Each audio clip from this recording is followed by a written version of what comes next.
Unconventional Weapon. Part 1. All is black. Not a sound, not a whisper. Michael Smith is suspended in darkness, unable to move a single muscle. His eyelids are sealed tight, as if glued shut, and his mind is wrapped in a heavy fog.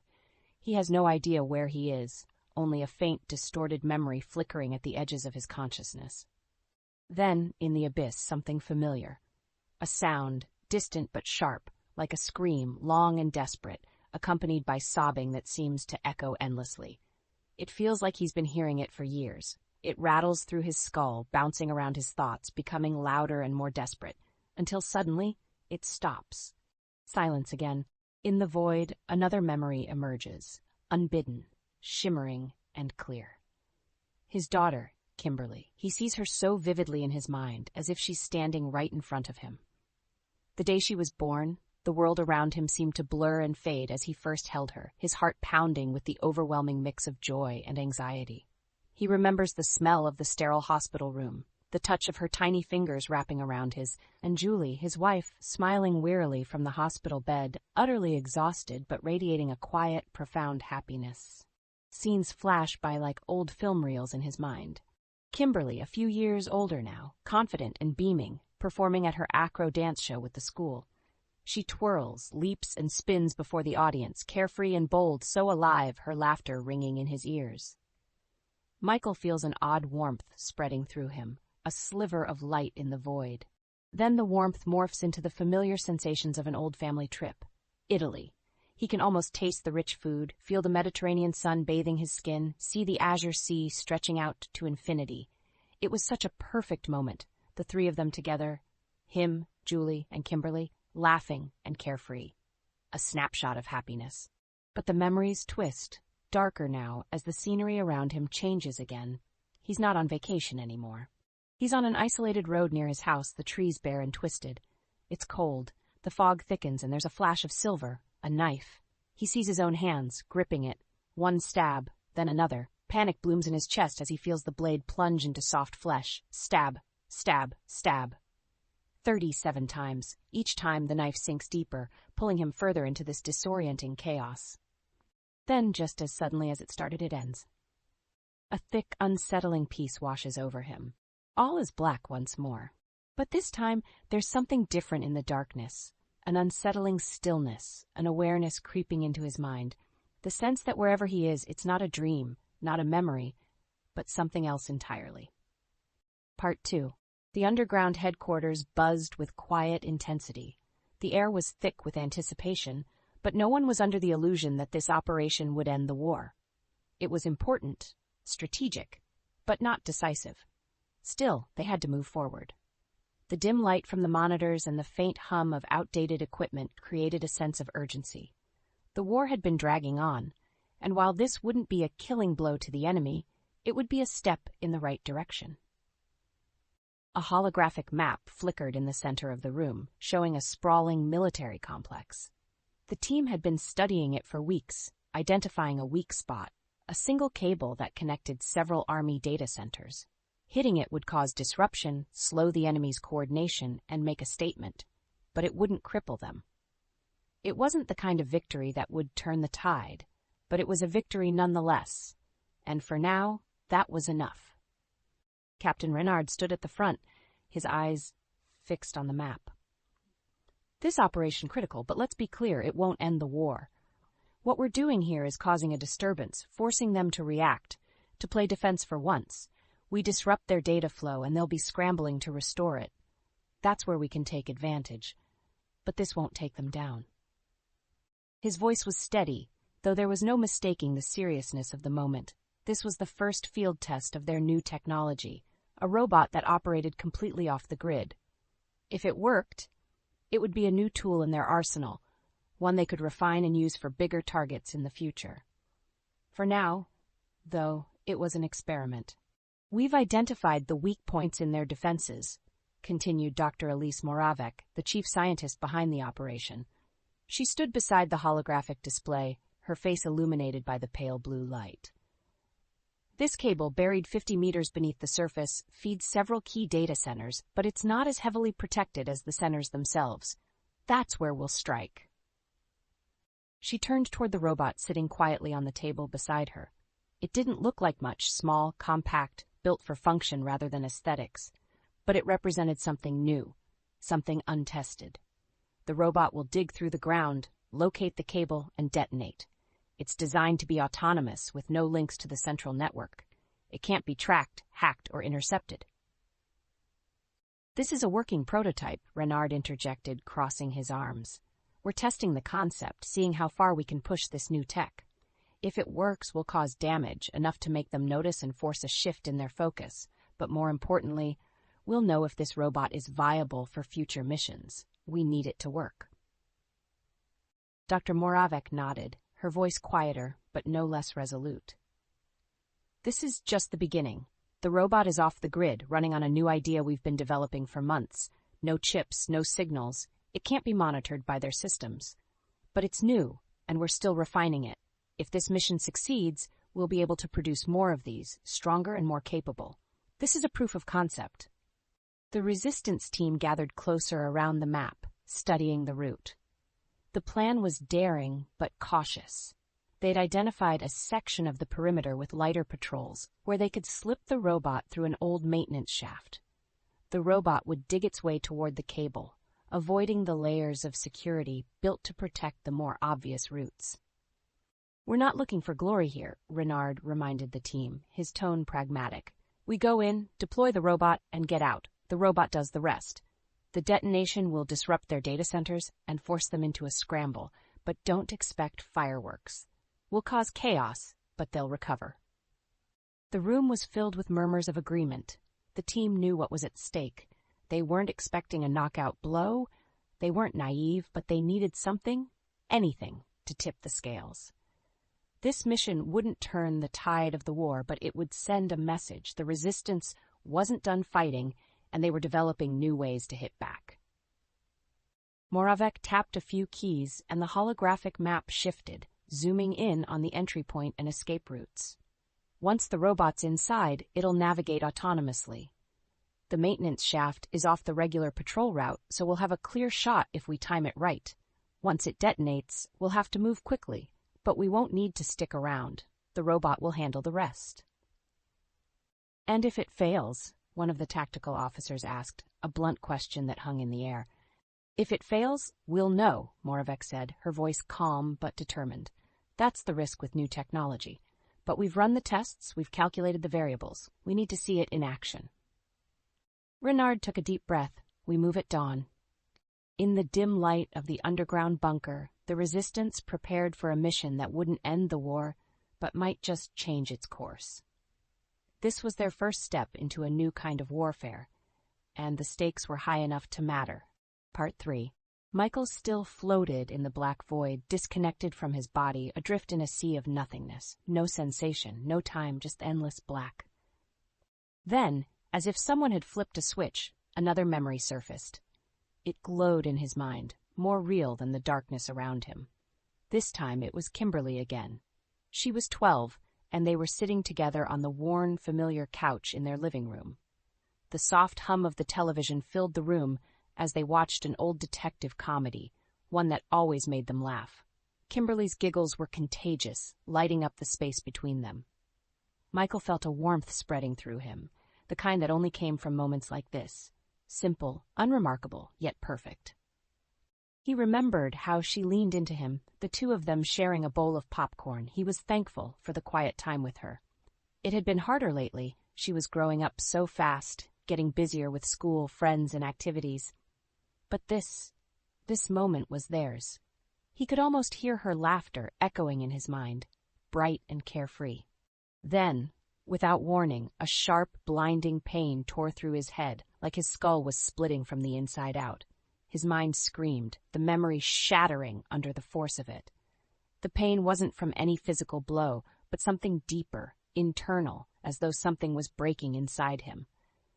Michael tried to focus, to hold on to the image of Kimberly laughing on the couch, but the pain was relentless, devouring the memory. Just as quickly, another memory rose up, uninvited, horrifyingly vivid, the stabbing. It was back, playing out in brutal detail, as if it was happening all over again. His hands gripped the knife, slick with blood, the weight of the blade heavy in his palms. A single stab, then another, and another. Panic flooded his veins as he felt the blade pierce flesh, again and again, each thrust more frantic than the last. He tried to pull away, tried to make it stop, but there was no escape. He couldn't fast forward through this, couldn't skip past the horror. He was trapped in the memory, forced to relive every second of agony, the blood, the helpless shock, the desperate confusion that swirled around him like a suffocating fog. Was he the attacker? Was this his hand gripping the knife with such fury? Or was he the one being stabbed, the victim feeling the life drain out of him with every plunge of the blade? He couldn't tell. It felt like both, like he was trapped on both sides of the knife, feeling the agony of the wounds and the sickening power of delivering them. Each stab drove deeper into his mind, leaving him raw and exposed, consumed by the violence of it all. He tried to focus, to make sense of what was happening, but the pain and the confusion were too overwhelming. The lines between reality and memory, between victim and attacker, blurred and twisted. Had he been the one to do it, or had someone done it to him? His mind reeled, desperate to latch on to something, anything, to ground him, but all he could see, all he could feel, was the stabbing. 37 times, each one sharper and more excruciating than the last. The panic, the blood, the chaos, it all played out again and again and again. And then, just as quickly as it started, the memory faded back into the blackness, leaving him gasping for clarity, but finding only silence. All was black once more. But now the darkness felt different. He knew the memories were coming for him, one by one, peeling back the layers of whatever had happened. And somewhere in that storm of fragmented recollections, there was the truth. But could he handle the truth when it came? Part 4. Captain Renard walked into the underground headquarters, his face grim but determined. The operation had been a success, but not without cost. Blood stained the dirt, and the faces of those who didn't return haunted him as he made his way through the dim corridors. The incursion team had managed to sever the crucial cable, cutting off the enemy's data centers from the main network. The army had been completely blindsided. Even their advanced tracking systems and hacking tools had failed to hijack the new technology, and for once the resistance had struck a blow without being instantly countered. But victory had come with a price. Some of his best comrades had fallen, taken out by the army's relentless, automated patrols before they could escape. Reynard's hands clenched into fists at the thought of it. They had known the risks, everyone did, but that didn't make the losses any easier to bear. The underground command center hummed with activity as he approached the main room. The head scientist, Dr. Elise Moravec, was waiting there, surrounded by her prototypes, holographic projections of the mission flickering around her. She was visibly satisfied, her usually guarded expression betraying a rare glimpse of excitement. The operation had been a test of her newest creation, and it had worked. Renard stepped up to her, nodding in acknowledgement. The cable's down, the army's scrambling to reconnect, but they've got no clue how we pulled it off. We hit them hard. They're stunned. Dr. Moravec's lips curled into a small, self-assured smile. Good. They had no chance to track or hack into the system. They relied too much on their networks, and that's exactly what we exploited. She gestured to the prototype on the table, a small, unassuming robot, now stained with dirt from the mission. It looked simple, crude even, compared to the sleek machines the army deployed. But this machine, as unremarkable as it appeared, had torn a hole in the enemy's technological superiority. "This is the future," she said, almost whispering to herself. "A new kind of warfare." Renard eyed the device, intrigued but cautious. "You said it was off the grid, but we know the army's been able to track almost everything we've thrown at them before. What makes this different?" Dr. Moravec's eyes glimmered with something he hadn't seen in a long time. Hope mixed with a dangerous ambition. "It's unconventional," she began, her voice low. "This technology uses processors unlike anything they can predict or counter. Out of the grid, yes, but more than that. The robot's guidance system isn't based on any typical artificial intelligence or chips that the Army's systems can manipulate." She paused for a moment as if weighing her words carefully. Then, with a deep breath, she revealed the core of her secret. "It's piloted by an animal brain." Renard's eyes widened. "What?" Small, simple animal brains, Dr. Moravec explained. We've developed a way to integrate them into our machines using a form of conditioning and programming. The brains, while primitive, can be trained to complete specific tasks. In this case, a mission like digging and locating the cable, avoiding obstacles. The Army's systems can't hack into something that isn't digital, and they certainly can't track organic matter the way they can an AI system. That's why they couldn't stop it. Renard was silent for a moment, the implications of her words sinking in. You're using biological systems. Yes, Moravec said, her satisfaction evident. It's crude for now. These animal brains are effective but limited. They can handle basic missions, digging, finding, detonating, but nothing more complex. But this mission proved something important. We've seen success. We can refine it, push it further. We're ready for the next step. Renard's face darkened slightly, sensing where this was headed. And what's the next step?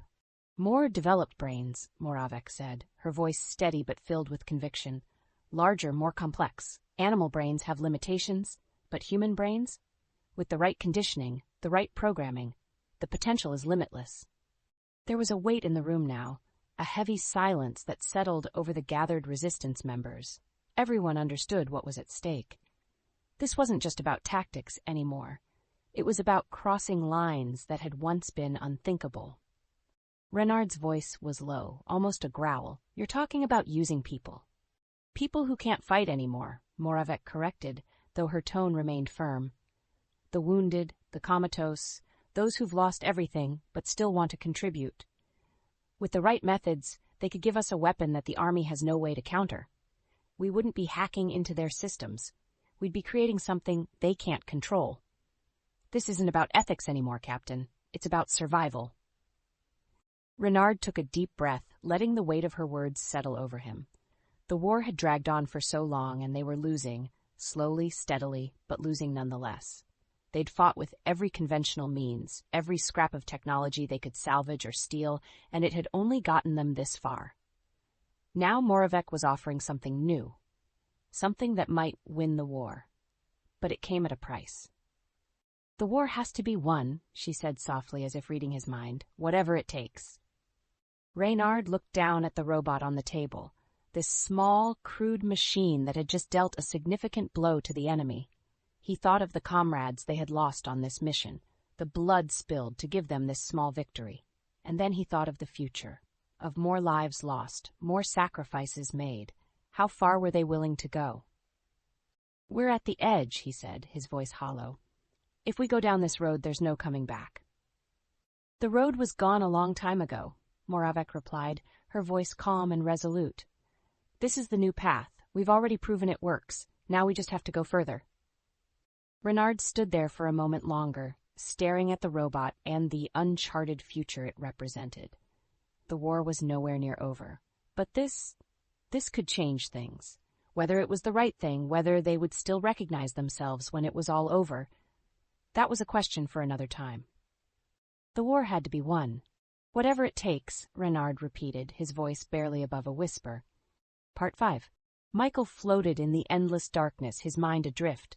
The disjointed memories, the pain, the confusion, they all twisted together in an incoherent jumble, leaving him disoriented and lost. But then, like a flicker of light in the void, something sharp pierced through the haze. He had a moment of clarity. A single, burning question arose in his mind. What is this place? Am I drugged? He wondered. Is this a dream? For a moment, everything seemed to hang in the air, silent and still. Then, out of the blackness, another memory emerged. This one was different, not violent or terrifying, but soft, almost gentle. He saw her, Julie. It was the first time he'd met her at a party he never wanted to attend. He had been reluctant to go, tired from work and uninterested in the small talk and noise. But then, across the room, he saw her. Julie. She had looked sad that night, standing in the corner with a distant expression. Something about her pulled him in. He remembered feeling an overwhelming urge to talk to her, to make her smile. And he had. It was awkward at first, as these things often are, but then they'd laughed, really laughed. That night changed everything. But the memory began slipping away, fading back into the dark, leaving only a lingering warmth. Before he could grasp it, something else surged forward. a jarring shift in his perception. For a brief, fleeting moment, he wasn't lost in the dark anymore. He was somewhere. A vision of a large room blinked into existence around him, and it felt strikingly real. People were standing around him, their faces blurred and distant, but they were watching him, as if waiting for something. He couldn't make out their expressions, but he felt them. It was like they were observing, assessing. The room felt cold, sterile, metallic. Everything had an unnatural quality to it. Then suddenly, a strange sensation hit him, something unfamiliar yet undeniable. He could feel control. His body, or what he thought was his body, felt like it could move, though it was unlike anything he had ever experienced. It was as if he could shift his position, not by physical effort, but by sheer will. He tried to focus on the feeling, to understand it, but it was all so disorienting, so alien. His movements, if they could be called that, were sluggish and strange, like he was floating within himself, disconnected.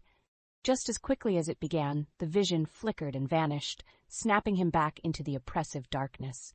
And then, like a hammer to his chest, the stabbing came back, more vivid and brutal than ever.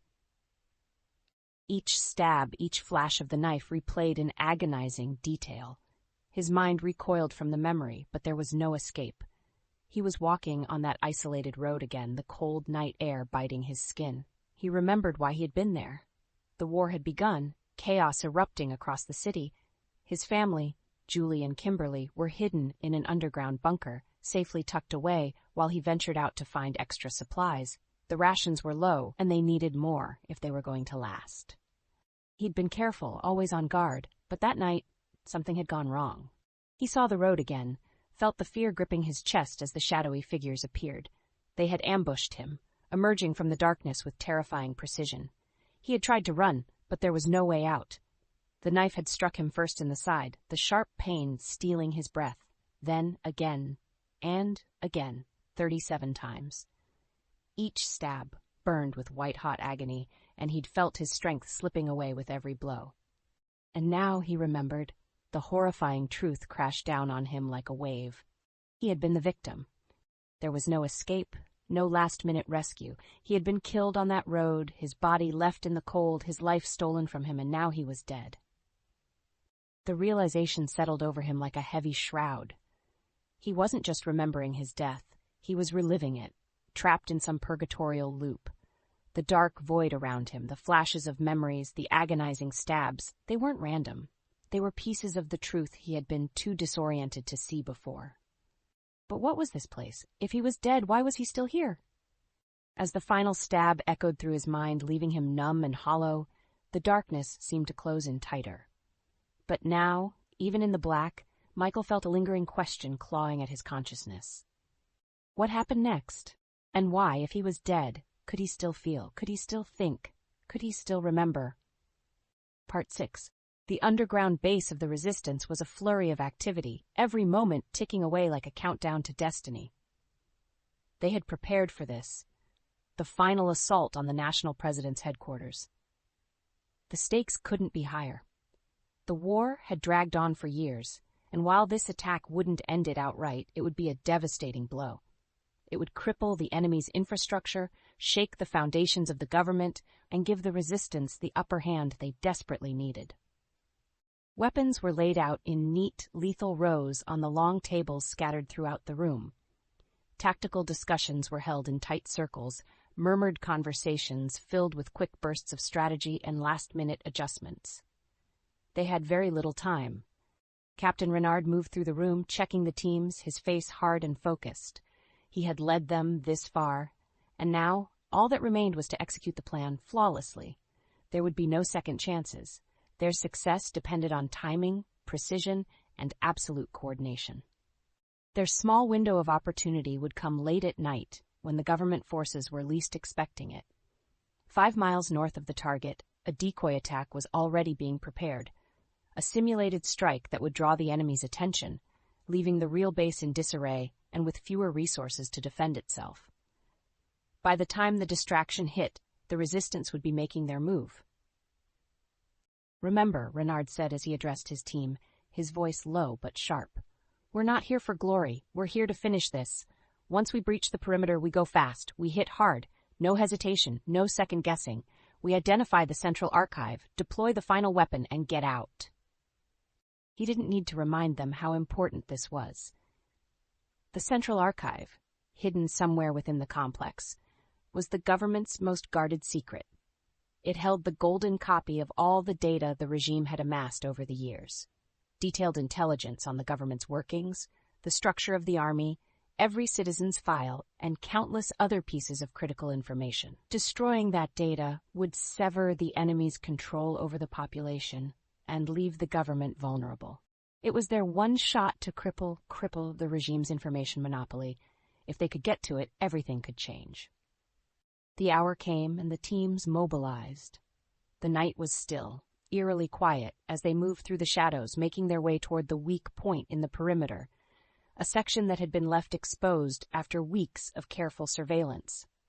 Just as they had predicted, the guards were light, distracted by the decoy attack to the north. They moved swiftly, cutting through the outer defenses like a knife through soft fabric. Once inside, the real work began.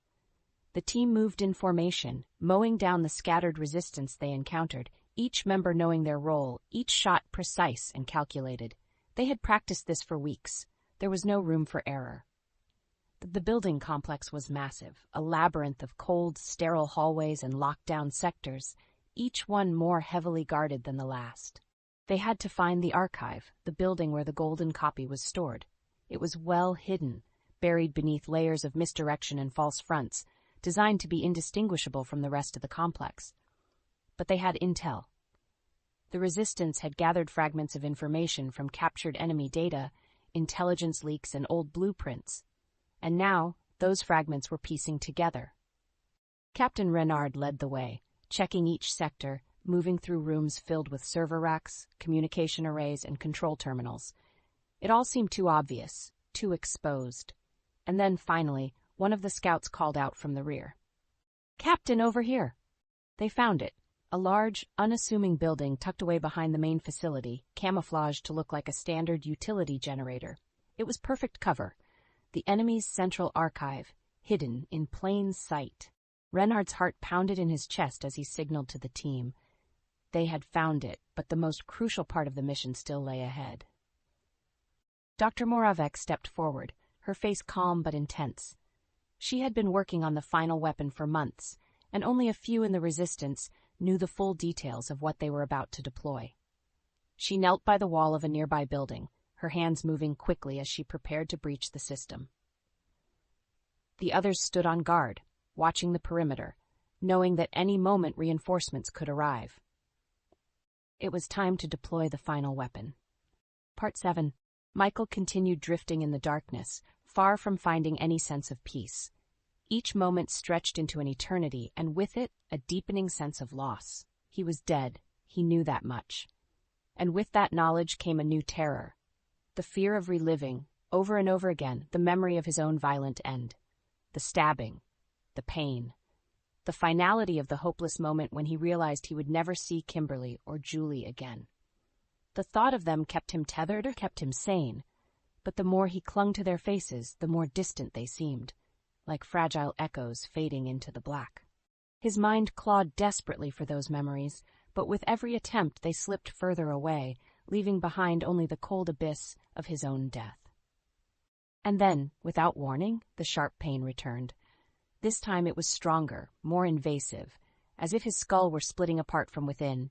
He wanted to scream, but there was no sound, no body to scream from. His mind pulsed with the agony, and just as he thought it would break him, another vision exploded into his consciousness. It was night again, but somehow he could see as clearly as if it were day. He was high, many meters above the ground, and moving fast. He felt like he was flying, yet there was no rush of air against his skin, no sensation of freedom. His body was strange, heavy, mechanical. He tried to raise a hand, but it moved awkwardly, jerking forward like a puppet's limb. His arm, it was encased in some kind of robotic armature. Below him, tiny figures moved, people, or at least they appeared to be people. But something was wrong. Their shapes looked unnatural, grotesque even, though he couldn't say why. They seemed distorted, almost like caricatures of human beings, though their movements were real, fighting, shooting, dying. He knew instinctively they were in battle, but it all felt distant, like he was watching from behind a screen, removed from the chaos. Despite the disconnection, his body, this strange mechanical form, moved with a clear purpose. It was propelling itself toward a heavily fortified building, and inside him, deep in his core, he knew this was his target. He didn't know why or how he understood this, but the sensation of purpose was overwhelming. Behind him, he could sense a group of fighters, though he couldn't see them clearly. They were firing weapons, shouting orders, locked in combat with the defenders. He felt their presence as if it were part of him, an extension of his being. They were with him, and yet they were not. It made no sense, but in this strange state, everything seemed to blur together. The enemy soldiers fell before him as if they were nothing. Each one crumbled like rotten fruit falling from a tree, their bodies collapsing without resistance as he pressed forward. Bullets pinged off his armor, but none could stop him. There was nothing between him and the building now, only a few meters. A strange sense of expectation grew inside him. This is it, he thought. This is what I've been waiting for. But just as the building loomed before him, just as he was within reach of his target, it all shattered. The stabbing, it returned more violent than ever, ripping through his mind like a tidal wave of agony. He stopped moving, his entire being consumed by the memory. The knife, again and again, plunging into his flesh. He could feel it, the cold steel, the overwhelming pain, the helplessness. He was reliving it, trapped in a loop of suffering, and there was no escape. The terror of knowing this moment would never end, that he was doomed to relive his own murder over and over, flooded his senses. He screamed inside his mind, begged for it to stop, but the anguish only grew. He could feel himself spinning, disoriented, the pain driving him mad. He wanted to beg, to plead with the people around him, "Please, end this! Stop it! Kill me!" But when he turned to the figures fighting beside him, they crumpled like fragile puppets in his hands. He didn't mean to touch them, but they shattered at his slightest contact, splattering against the ground, their forms grotesque and unnatural. One by one they fell, collapsing into ruin with a sickening ease.